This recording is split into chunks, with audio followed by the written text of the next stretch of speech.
अब देख रहे हैं know the times Punjab Kesari TV. Corona के मामले एक बार फिर बढ़ रहे हैं, लेकिन बूस्टर डोज की बात करें तो वो बहुत कम लोगों ने लगवाई है। बूस्टर डोज कितनी ज़रूरी है, हमारे साथ मेडिकल एक्सपर्ट समीर भाटी जी हैं। भाटी साहब, अगर आपसे जाने तो बूस्टर डोज की तो कितनी ज़रूरी है बूस्टर डोज? बिल्कुल, देखिए जिस तरह से हमने देखा फर्स्ट वेव के अंदर हम काफ़ी अफेक्ट हुए थे। सेकंड वेव जो डेल्टा वेरिएंट था उस समय हम लोगों को वैक्सीन नहीं लगी थी, तो उस टाइम भी भारत के अंदर काफ़ी ज़्यादा उसका असर रहा था। और थर्ड वेव जब हमने देखा, जब हम लोगों को वैक्सीन लग गई थी, चाहे सिंगल डोज ही लगी है, पर भारत को काफ़ी प्रोटेक्शन उससे मिला। और आगे भी हमने थर्ड वेव के बाद भी देखा कि भी किसी तरह का वेरिएंट नहीं आया भारत के अंदर और प्रोटेक्शन मिला। तो इस वजह से बूस्टर का, क्योंकि क्या होता है, हर एक वैक्सीन का एक इफ़ेक्ट होता है कि उतने समय तक इफ़ेक्ट रहेगा। तो जो भारत में जिस तरह की दोनों वैक्सीन उपलब्ध है, उसमें 2 डोज़ के बाद उनका असर 6 महीने या मैक्सिमम 9 मंथ तक कम हो जाता है, एंटीबॉडीज़ लेवल कम होना शुरू हो जाता है।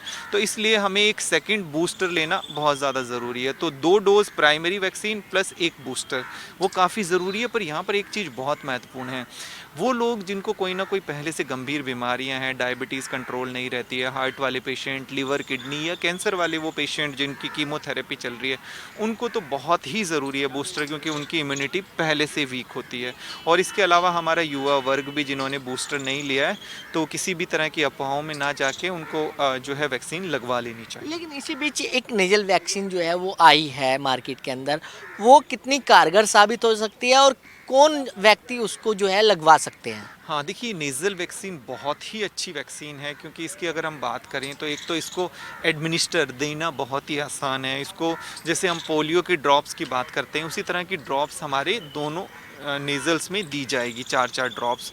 और इसका जिस तरह से फ़ायदा वो ये रहेगा कि ये संक्रमण को भी रोक देगी, क्योंकि फ़िलहाल अगर हम वैक्सीन की बात करें तो उससे आपको बीमारी का खतरा होने के चांसेस कम हो जाएंगे, आपको हॉस्पिटलाइजेशन रुक जाएगा।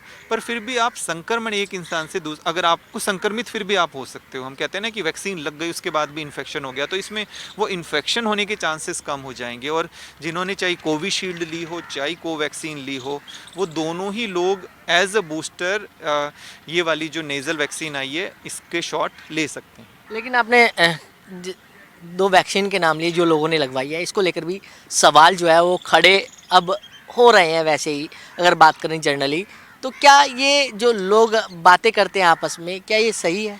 देखिए, कई बार हमने जब शुरुआती दिनों में देखा था, जब पहली बार वैक्सीन आई थी, उस समय भी हमने लोगों के अंदर बहुत ही हिचकिचाहट और हेजिटेंसी देखी थी। और बहुत इस तरह की खबरें आ रही थी कि वैक्सीन को लेके कई चीज़ें, काफ़ी अफवाहें फैल रही थी। उस टाइम भी सरकार ने भी और सब लोगों ने भी मिलके, मीडिया ने भी इसके ऊपर काफ़ी अवेयरनेस फैलाई, लोगों को जागरूक किया। इसके बाद संख्या बढ़नी शुरू हो गई। पर जैसे हमने देखा सेकेंड वेव में, डेल्टा में, इस तरह से काफ़ी ज़्यादा तबाही रही देश में। और उस टाइम जब लोगों ने फिर वैक्सीन को लेके लोग आगे बढ़े, और उसी से हमें थर्ड वेव में भी प्रोटेक्शन मिली। अब इसके बाद हमने फिर से देखा कि बूस्टर के समय फिर से लोगों के अंदर कुछ इस तरह की अफवाहें आ रही थी, और लोग जो इस तरह की कुछ घटनाएं हो रही थी उसको वैक्सीन से लेके लिंक कर रहे थे। देखिए, इस चीज़ में मैं बताना चाहूँगा कि ऐसी घटनाएं पहले भी होती थी, पर अभी ज़्यादातर लोगों ने कई बार इसको उससे लिंक कर दिया। ऐसा कुछ भी नहीं है। कोविड से भी हमें कुछ ना कुछ पोस्ट कोविड प्रॉब्लम रहती है, पर वैक्सीन को लेके, वैक्सीन भारत में जो बनी हुई है वो दोनों पूरी तरह से सेफ़ है। वैक्सीन ना लेने से खतरा है, वैक्सीन लेने से कोई खतरा नहीं है।